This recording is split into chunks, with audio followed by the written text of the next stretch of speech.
Welcome to the Slop Farm. Enjoy the video. You start by opening Capcut and importing the photo. This avoids accidental edits to the original.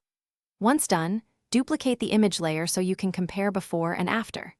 Next, zoom in to about 100% and choose the Remove or Erase tool. Set a medium brush size and slightly soft edge so the removal blends. You're doing this to isolate the subject quickly and prevent large deletions, which makes the next steps cleaner and faster. Now refine your work by masking precisely around the person using short, controlled strokes. This prevents the tool from guessing too much. Make several small passes and adjust feather to soften edges so the fill matches surrounding pixels better.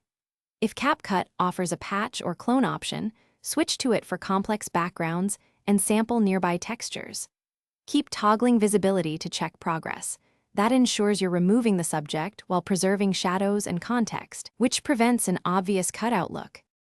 To finish, inspect the image closely at 100% and repair any ghosting or repeating patterns using Capcut's clone or heal tools. Sample nearby clean areas and paint gently. Once satisfied, export at the original resolution and preferred aspect ratio to preserve quality.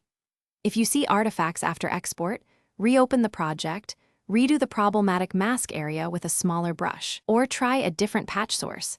That single targeted redo usually fixes blending problems.